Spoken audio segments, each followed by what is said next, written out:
ഓഹോ, അപ്പോഴേക്കും എന്റെ കുഞ്ഞ് എന്റെ അടുത്ത് എത്തുമല്ലോ അല്ലേ? എന്റെ കുഞ്ഞിനെ കൊണ്ട് അവര് രക്ഷപ്പെടാനുള്ള അവസരം ഉണ്ടാവുമല്ലോ അല്ലേ? അമ്മയ്ക്ക് സമാധാനമാവുമല്ലോ അല്ലേ? അതെന്തേ കാണിക്കുന്നേ? ക്ഷമിക്കുന്നതിന് സഹിക്കുന്നതിനും ഒക്കെ ഒരു പരിധി ഉണ്ട് മോളി. ഇതിനായിരുന്നല്ലോ എന്റെ മോളെ ഓരോന്ന് പറഞ്ഞ് മയക്കി ഇതിനകത്തോട്ട് വീണ്ടും വിളിച്ചോണ്ട് വന്നത്. ഇത് ഞാൻ അറിഞ്ഞില്ലല്ലോ എന്റെ ദൈവം. അച്ഛനത് വെറുതെ ഇരിക്കുന്നുണ്ടോ? എനിക്ക് വയ്യല്ലോ എന്റെ ദൈവമേ.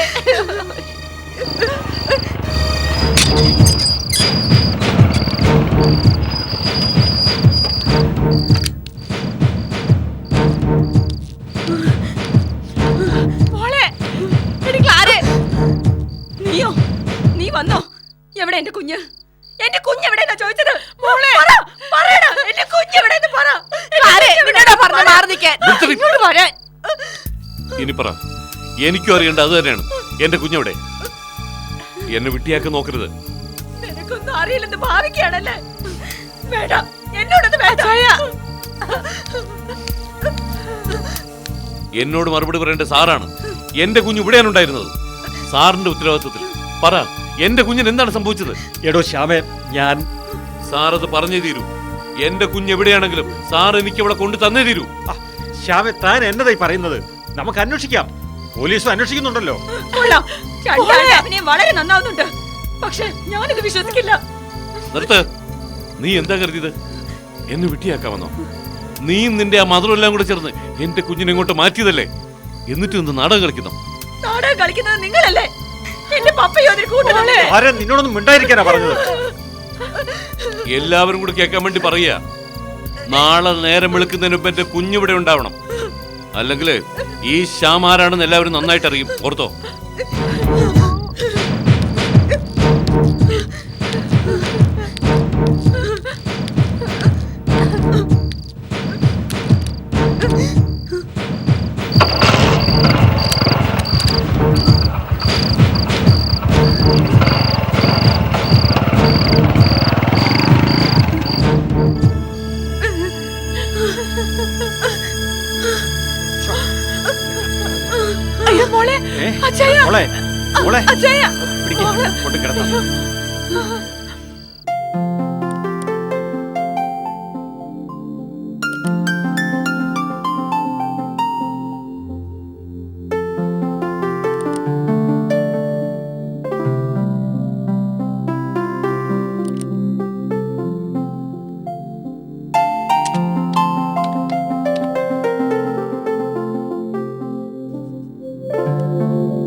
ശല്യം.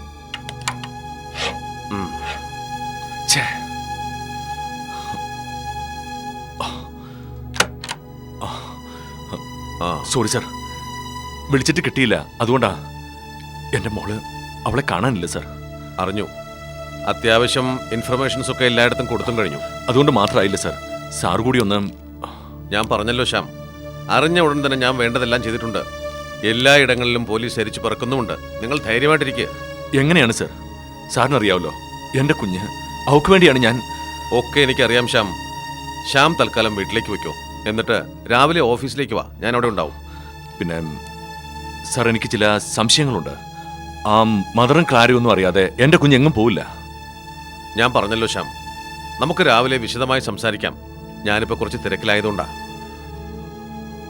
സോറി സാർ, ഒരു സമാധാനവുമില്ല. അതുകൊണ്ടാണ് ഞാൻ ഈ രാത്രിയിൽ. I know, I can understand. നമുക്ക് വേണ്ടത് ചെയ്യാമെന്ന് പറഞ്ഞില്ലേ സാർ? പിന്നെ എന്തെങ്കിലും വിവരം കിട്ടി അപ്പം തന്നെ എന്നെ അറിയിക്കണം സാർ. എവിടെയാണെങ്കിലും ഞാനിങ്ങ് എത്തിക്കോളാം. ഷുവർ. Thank you.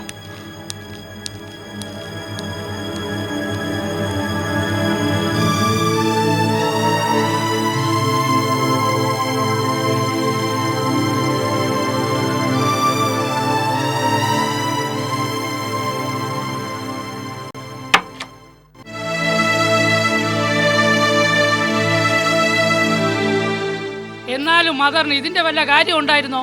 ഉള്ള ഇമേജ് മുഴുവനും പോയില്ലേ?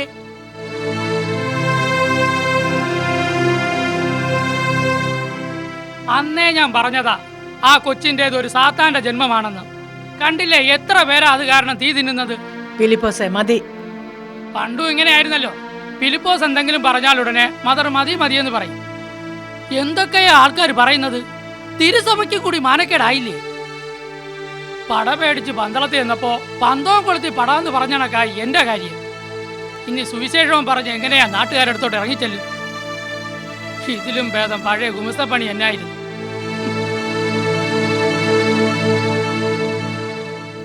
കർത്താവേ, എന്തു പരീക്ഷണങ്ങളാ നീ എനിക്ക് തരുന്നത്.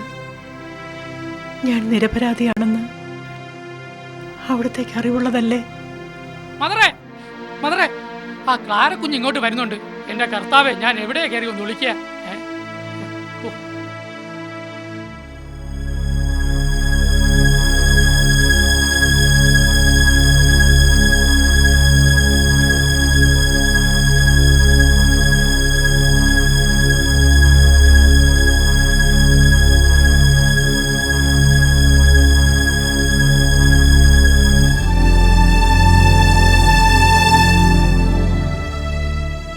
എന്തിനാ വന്നത്?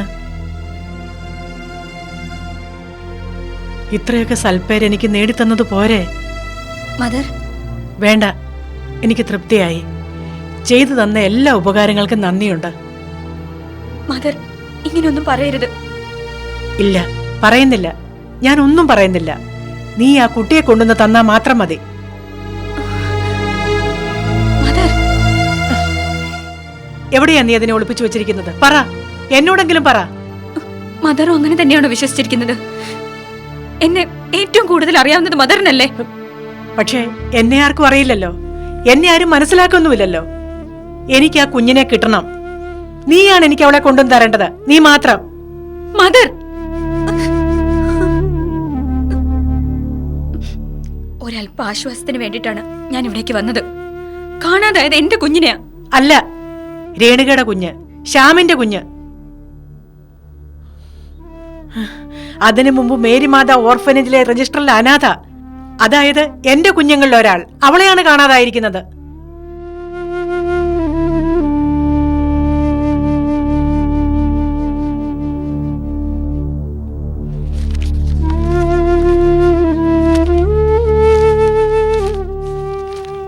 ദാ നോക്ക്, തിരുസഭയിൽ നിന്നുള്ള കടലാസ. മറുപടി പറയേണ്ടത് ഞാൻ മാത്രം.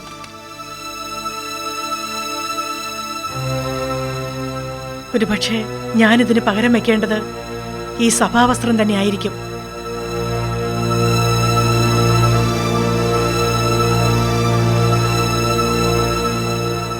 എല്ലാം നീ കാരണം. നീ കാരണം മാത്രം.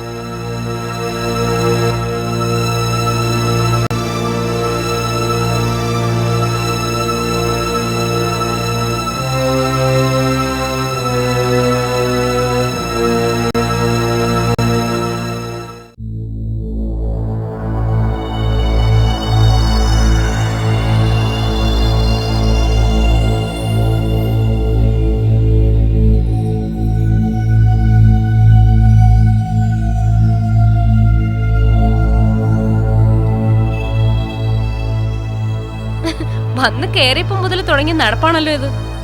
ഈ നടപ്പ് സ്ട്രെയിറ്റ് ആയിട്ടായിരുന്നെങ്കിൽ ഇപ്പൊ വല്ല കൊച്ചിയിലോ ഗോകർണത്തോ മറ്റോ എത്തുമായിരുന്നു. അമ്മയ്ക്ക് പേറ്റുന്നോവ് മോക്ക് വീണവായന എന്ന് പറഞ്ഞ പോലെ നിന്റെ കാര്യം. മനുഷ്യനിവിടെ എരുതി നിൽക്കുമ്പോഴാ അവിടെ ഒരു ഇങ്ങനെ കൂട്ടിലടച്ച കരടിയെ പോലെ തെക്ക് വടക്ക് നടന്നിട്ട് എന്താ കാര്യം? നമ്മള് മരത്തിൽ കണ്ടപ്പോ മറ്റേതോ മിടുക്കന്മാരതോ മാനത്ത് കണ്ടു. അതാ സംഭവിച്ചത്. അതാരാണെന്ന് എനിക്ക് നല്ല പോലെ അറിയാം. ശ്യാമാണെന്നാണോ? എങ്കിൽ ധനപാലേട്ടനെ തെറ്റി. ശ്യാം ഒരിക്കലും ഇങ്ങനെ ഒരു അബദ്ധം കാണിക്കില്ല. അതെന്താ നിനക്ക് അത്രയ്ക്കൊരു ഉറപ്പ്? ഉറപ്പുണ്ട്. കാരണം ശ്യാമിന് ഇങ്ങനെ ഒരു മാർഗത്തിലൂടെ തന്റെ കുഞ്ഞിനെ തട്ടിയെടുക്കേണ്ട യാതൊരു ആവശ്യമില്ലാത്തത് കൊണ്ട്. നീ എന്തായി പറയുന്നത്? ക്ലാരയിൽ നിന്നും ആ കുഞ്ഞിനെ വിട്ടുകിട്ടാൻ വേണ്ടി അവൻ കോടതിയെ പോലും സമീപിച്ചിരിക്കുകയല്ലേ? ആ, അതാ ഞാൻ പറഞ്ഞത്. അങ്ങനെയുള്ളപ്പോ അയാൾ ഇങ്ങനെ ചെയ്യൂ? പിന്നെ ആരാണെന്ന്? അതാ നമ്മൾ കണ്ടെത്തേണ്ടത്.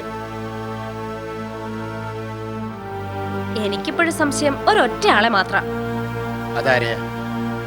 വേറെ ആരെയാ? ധനപാലേട്ടനെ തന്നെ. ദേ, ഒരൊറ്റ കീറങ്ങ് വെച്ചെന്നുണ്ടല്ലോ. ക്ഷോഭിച്ചിട്ടൊന്നും ഒരു കാര്യമില്ല. എനിക്ക് ധനപാലേട്ടനെ നല്ല സംശയമുണ്ട്. എടി നീ എന്തായി പറയുന്നത്? അങ്ങനെയാണെങ്കിൽ ഞാൻ നിന്നോട് പറയാതിരിക്കൂ. ശില ദേവതയായി കഴിഞ്ഞ ശില്പി ദൂരെയാണല്ലോ. കാര്യങ്ങൾ കൈപ്പിടിയിലാകുമെന്ന് ഉറപ്പായപ്പോ എന്നെ തഴയാനുള്ള പ്ലാനാണെങ്കിലോ? എന്റെ കസ്തൂരി, എന്നെ നീ അങ്ങനെ കരുതിയിരിക്കുന്നേ? അതെ, ഇങ്ങനെ സംശയിച്ച് നിൽക്കേണ്ട നേരമല്ലത്. വല്ല ഐഡിയ ഉണ്ടെങ്കിൽ അത് വേഗം ഇങ്ങോട്ട് പറയേ. ധനപാലേട്ടൻ പറയുന്നത് എനിക്ക് വിശ്വസിക്കാലോ? വിശ്വസിക്കുന്നില്ലെങ്കിൽ വിശ്വസിക്കണ്ട.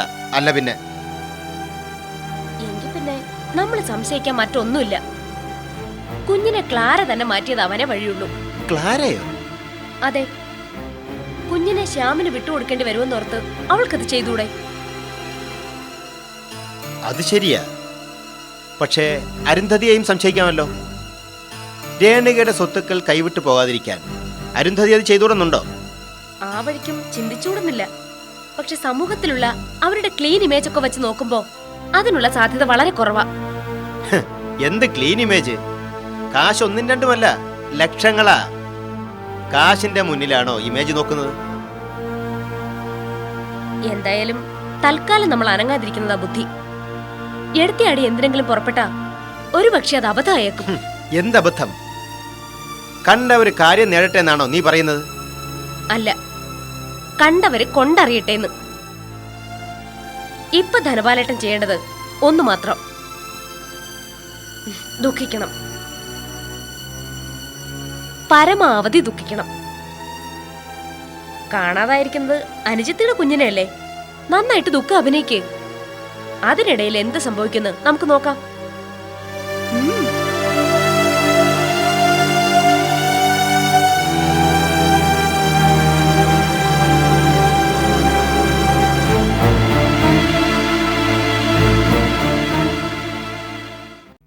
സോറി സർ, ഇത് സാറ് കരുതുന്ന പോലെ ഒരു സാധാരണ കിഡ്നാപ്പിംഗ് കേസ് അല്ല. അങ്ങനെ തോന്നാൻ? സാറിന് അറിയില്ലേ ആ പഴയ രേണുക മിസ്സിംഗ് കേസ്? യെസ്. അതേ രേണുകയുടെ കുട്ടിയെയാണ് ഇപ്പോൾ കാണാതായിരിക്കുന്നത്. So what? കാര്യമുണ്ട് സർ. ആദ്യം രേണുകയെ കാണാതാകുന്നു, തുടർന്നവർ മരിച്ചു എന്ന് പ്രചരിപ്പിക്കപ്പെടുന്നു. രേണുകയുടെ കൊലപാതകി എന്ന നിലയിൽ ഒരാൾ സ്വയം കുറ്റമേറ്റുകൊണ്ട് രംഗത്ത് വരുന്നു. കോടതി അയാൾക്ക് ശിക്ഷയും വിധിക്കുന്നു.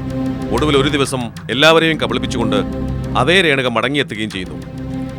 Yes yes. ദുരൂഹതകൾ പിന്നെയുമുണ്ട് സർ. ഇക്കാലം അത്രയും മകൾ മരിച്ചുവെന്ന് വിശ്വസിക്കാതെ കാത്തിരുന്ന നിർമ്മല ടീച്ചർ, അതായത് രേണുകയുടെ അമ്മ, രേണുകയുടെ തിരിച്ചുവരവിന് തൊട്ടുമുമ്പ് എവിടേക്കോ അപ്രത്യക്ഷയാകുന്നു.